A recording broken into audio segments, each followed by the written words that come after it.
Assalamualaikum warahmatullahi wabarakatuh dan salam sejahtera kepada semua pelatih-pelatih yang saya kasih sekalian. Anda bersama saya lagi, Cikgu Alimuddin ataupun Cikgu Alim di dalam pembelajaran kita untuk kali ini. Baiklah, pada kali ini topik adalah pengenalan kepada perkakasan komputer. Okey. Sebelum ini, Cikgu telah pun memberi pengenalan kepada apakah itu perkakasan komputer.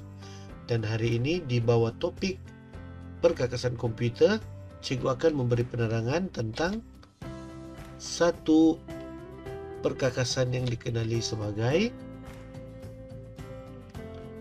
papan induk ataupun motherboard. Jadi sebelum ini, Cikgu sudah memberi penerangan tentang casing. Okey. Dan hari ini Cikgu akan teruskan dengan topik papan induk ataupun motherboard ataupun nama lainnya adalah MOBO. Apakah itu motherboard ataupun papan induk? Jadi papan induk ini, pelatih-pelatih sekalian, merupakan tulang belakang kepada komputer. Okey, tulang belakang kepada komputer.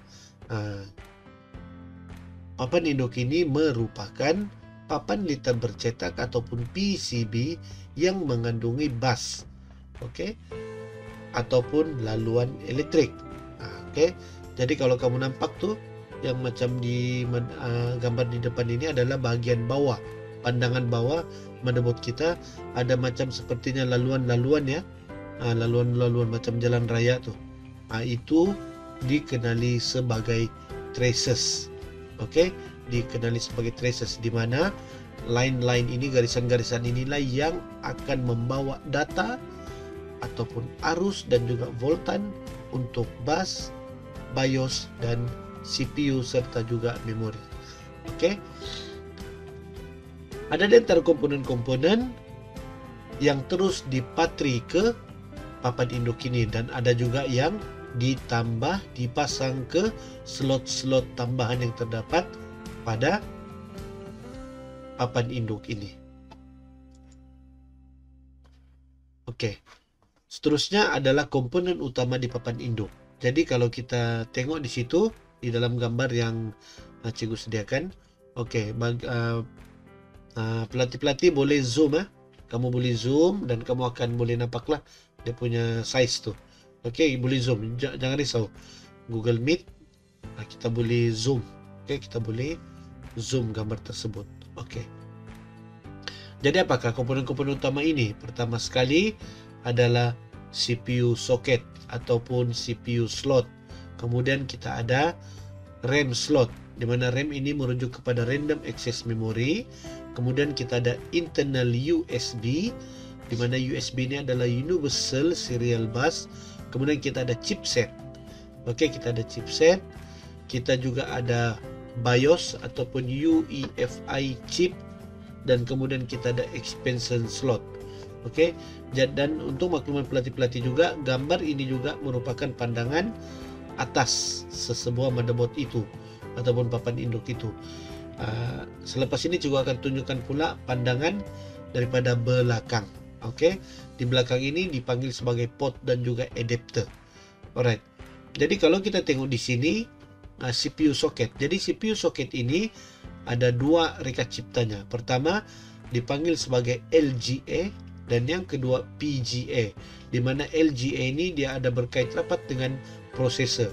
Sekiranya motherboard kita itu di print di situ tulisannya LGA, okey, maka dia dipanggil sebagai Land Grid Array, di mana Land Grid Array ini hanya prosesor yang berjenama Intel sahaja boleh dipasang di motherboard yang menggunakan soket LGA ini.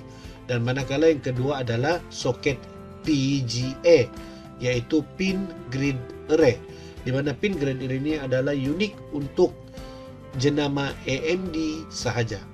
Okey, CPU soket ini juga mengikut jenama ya, mengikut jenis prosesor. Contoh Intel. So bila Intel dia akan menggunakan seperti contoh dia menggunakan LGA 1151, LGA 1150, LGA 2100, LGA 370. Jadi apakah kode nomor itu? Kode nomor itu sebenarnya adalah merujuk kepada bilangan PIN yang terdapat di prosesor itu. Bagi AMD pula, dia menggunakan PGA, contoh AM4, slot 1, slot 2, slot 3. Oke, dia tidak merujuk kepada PIN, cuma Intel saja. Oke, jadi sekarang ini yang kalau cikgu tidak silap, AMD dia menggunakan AM4, manakala untuk Intel yang popular, dia banyak jenis tapi yang popular yang cikgu sebut ni adalah LGA 1151, 1150. Oke, dan ada banyak lagi lah yang versi-versi yang terbaru. Seterusnya kita pergi ke RAM slot. Oke, untuk RAM slot ini pula cikgu tidak akan menyentuh tentang SDRAM kerana SDRAM ini mempunyai dua kaki. Jadi kalau kamu tengok di sini notch, ada satu sejak kaki dia. Kalau SD itu dua. Jadi cikgu nak sentuh lagi ya. SD ini all technology. Jadi yang baru ni kita ada satu notch di sini. Oke, cumanya variasinya ada dua, yaitu SIM dan juga DIMM. Di mana SIM slot ini merujuk kepada single inline memory module, manakala DIMM adalah dual inline memory module. Jenis-jenisnya kita akan sentuh di dalam topik RAM. Cikgu nak mau sentuh banyak tentang DDR4, DDR3 itu merujuk kepada RAM sudah. Oke, cuma yang ini jangan risau kalau kamu beli motherboard, kalau dia kata DDR4, maka RAM yang boleh masuk di situ hanyalah DDR4. Cuma yang menentukannya nanti RAM frekuensi apa yang kamu mau guna, 2400, 3200, 2100 dan sebagainya. Oke, seterusnya kita pergi ke bahagian eksternal komponen berikutnya adalah internal USB. Oke, so internal USB ini dia ada dalam bentuk pin. Kita akan pasang pin itu dan kita boleh untuk antara muka USB. Biasa yang kita pasang di situ adalah pen drive, external, apa lagi yang biasa kita pasang? Untuk kabel ke handphone, ke smartphone, dan juga kadang-kadang kita boleh pasang juga di situ jenis yang support peranti USB lah. Ada setengah orang power bank pun dia cas di situ juga. Oke, macam gitu. Alright. Jadi kemudian kita ada BIOS, UEFI chipset. Jadi itu merujuk kepada Basic Input Output System, UEFI chip. Jadi cikgu akan terangkan dengan lebih dalam di sini sebab topik BIOS ada topik yang lain sebenarnya. Cuma cikgu bagi tahu di situlah terletaknya BIOS UEFI chip kita dalam bentuk IC ya. Dia dalam bentuk IC dan dia dihidupkan oleh, kamu nampak di sini ada bulat silver ni, warna besi ni. Ini adalah bateri yang menghidupkan BIOS ni. Oke, jadi mati pun listrik, mati pun karan, kamu shutdown pun PC, BIOS masih kerja. Maksudnya masih kerja bagi cikgu sebab dia hidup oleh bateri ini. Jadi kalau bateri ini rosak, barulah dia bukannya mati komputer itu, tapi settingnya akan berubah. Contoh, tiba-tiba tarik. Kamu on komputer, kenapa tarik? Aku pergi 2019, sedangkan sekarang 2021. Tanda-tanda kita punya CMOS bateri mau habis sudah cas dia. Oke, jadi CMOS bateri ini dia menggunakan CR2032. Kebanyakannya mostly lah. Kemudian kita ada expansion slot. So expansion slot di sini cikgu akan bagi penerangan ya. Expansion slot ini kita ada PCI. Oke, kita ada PCI slot. Kemudian kita ada PCIe. Di mana PCIe ini dia selalunya berwarna lain di sini kita tengok. Kalau pelatih perhatikan di sini 1, 2. Oke, dia sama panjangnya. Ini PCI ya. Ini PCI kali 1. Ada lagi satu ni pendek. Yang pendek ni PCI kali 16 ataupun PCI X16. Ini PCI X1. Jadi yang ada panjang 2 ini, lepas tu macam ada lock di depannya ini adalah PCIe, di mana dia unik hanya untuk graphic card sahaja. Manakala expansion slot ini kita boleh pasang modem, sound card dan sebagainya. Oke. Alright. Jadi yang ini pula kalau kamu tengok di sini ada banyak nih yang betul-betul silver ni. Ini pandangan belakang. Nanti cikgu akan bagi penerangan. Oke, ini yang cikgu cakap tadi ya. Jadi ini adalah pandangan belakang. Jadi yang ini sebenarnya kalau contohnya sound card. Cikgu ada bagi tahu tadi di sini di PCI ini kita boleh pasang sound card kan. Sebenarnya kalau kita tidak payah pasang sound card pun dah apa. Sebab kenapa? Dia sudah ada yang dipatri terus. Ingat tadi mula-mula tadi cikgu bagi tahu PCB ada komponen yang sudah dipatri terus. Macam ini sudah dipatri nih. USB, Oke, kita ada USB port di sini, kita ada VGA port, di mana VGA port ini untuk menghubungkan motherboard dan juga screen ataupun monitor. Serial communication port menghubungkan ke antara muka berbentuk serial, contohnya interfacing. Kita mau configure layer 3 switch, macam switch Cisco yang menggunakan konsol. Kita boleh pasang di sini. Lepas itu kita ada USB port untuk pendrive eksternal dan sebagainya, joystick dan sebagainya boleh juga yang USB lah. Parallel port jenis printer dot matrix, manakala PS2 keyboard dan PS2 mouse connector ini sudah jarang digunakan, dia untuk keyboard dan juga mouse. And then kita ada gigabit RJ45, ini adalah untuk cable network, dan sudah tentulah yang ada kamu nampak 3 lubang yang berwarna ini, dia ada warna biru, hijau dan pink. Ini adalah merujuk kepada biru ini kepada line inject, manakala pink mikrofon dan hijau adalah audio out jack, kepada speaker lah, macam begitu. Alright, so cikgu teruskan ya, jadi cikgu sentuh sedikit tentang chipset. Kenapakah chipset ini penting? Kerana chipset ini adalah terdiri daripada litar bersepadu. Bila kita sebut litar bersepadu, dia merujuk kepada IC. Di mana dalam IC itu telah dituliskan maklumat tentang perkakasan yang terdapat di motherboard. Dan dia juga lah yang mengawal interaksi di antara CPU dan motherboard itu sendiri. Contoh, ingat CPU prosesor kerjanya adalah menjalankan arahan. Dia membawa arahan. So kalau contohnya cikgu tekan di keyboard huruf E itu akan dihantar ke CPU. Bila kita tekan E, CPU akan mengambil E itu, dan pada masa yang sama waktu dia menjalankan arahan huruf E itu, chipset akan mengawal komunikasi di antara CPU dan juga contohnya software yang kita simpan di hard disk tuh. Jadi dia mengawal selia di situ. Dan akan dipaparkan di, contohnya kalau Microsoft Word maka keluarlah huruf E. Contoh dia begitu. Alright, jadi dia dibagikan kepada dua bagian, North Bridge dan juga South Bridge.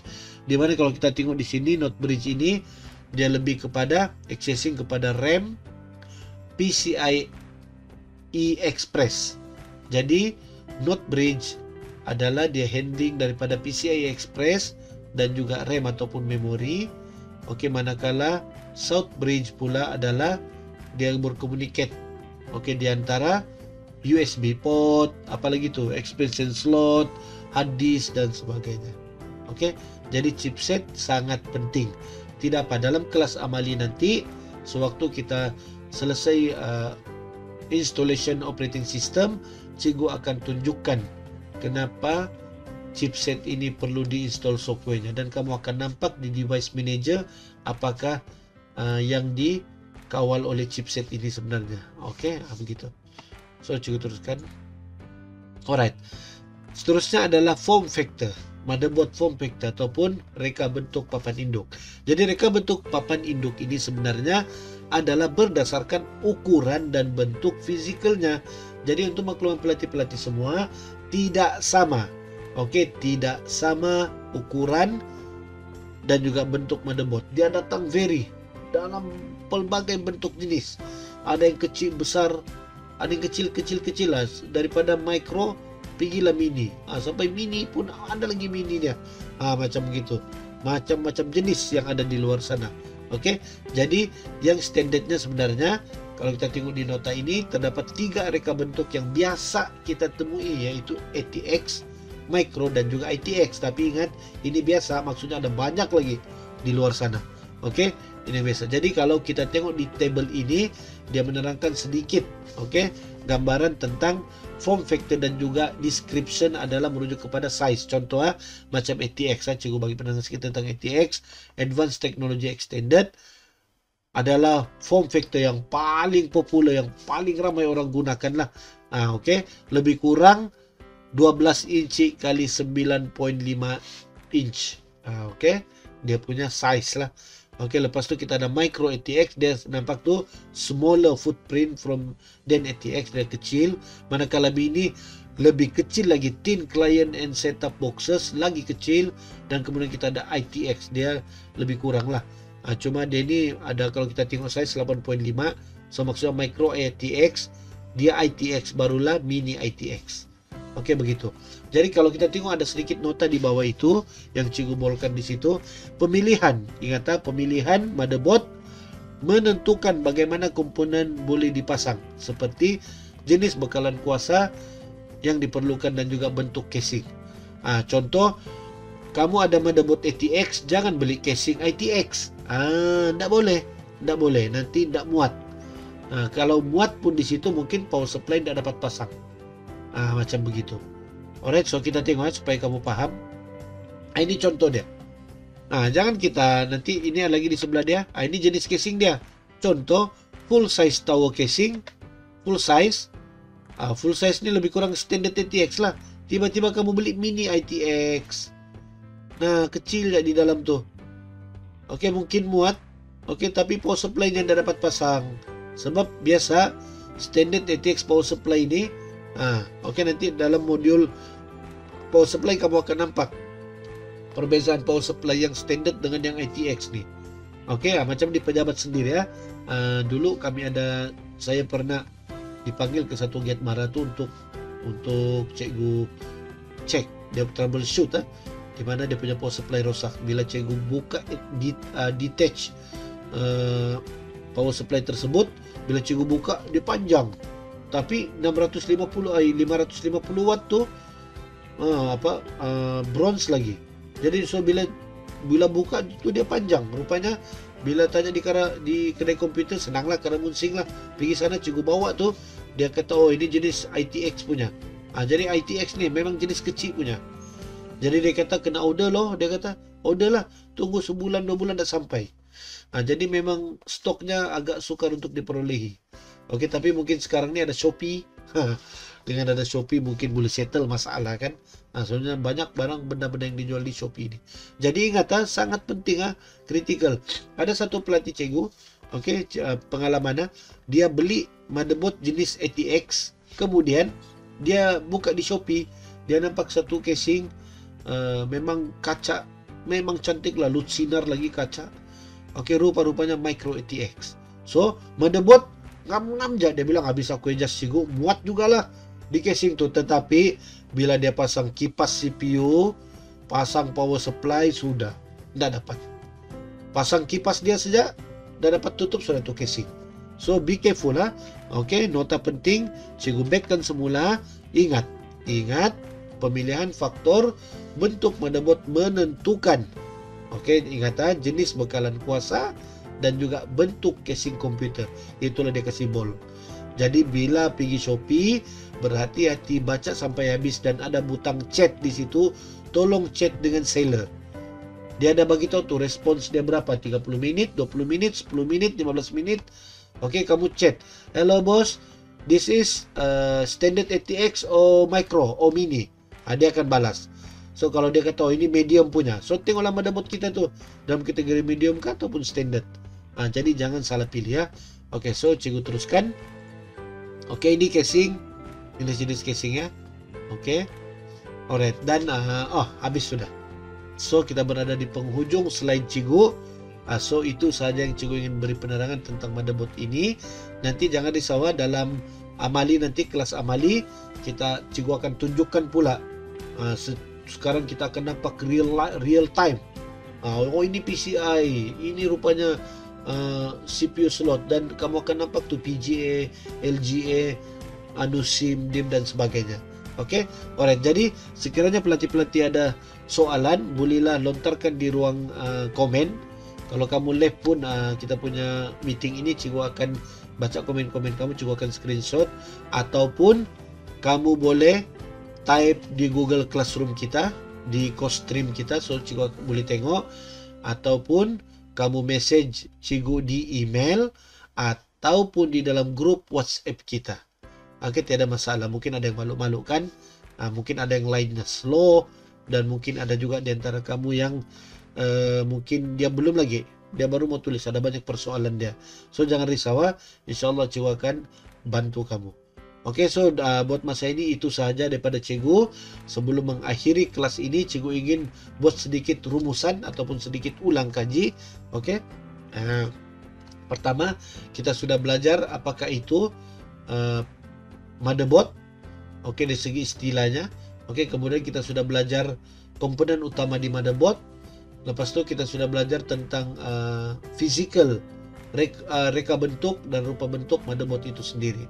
Okey, dan juga reka bentuk sedikit casing. Okey, mesti casing mesti lebih kurang sama dengan motherboard lah. Okey, so cikgu rasa itu sahaja. Terima kasih kerana memberikan tumpuan dan kerjasama sepanjang kelas online kita ini berjalan. InsyaAllah kita akan bertemu lagi di topik yang berikutnya, lagi topik yang lebih menarik, iaitu topik CPU ataupun prosesor, dan kita akan kupas dengan lebih lanjut lagi. Okey, so dari cikgu itu saja. Sekian, terima kasih dan sehingga berjumpa lagi. Jaga diri, stay safe, dan semoga kita dalam perlindungan Allah Subhanahu wa taala. Okey, bye bye.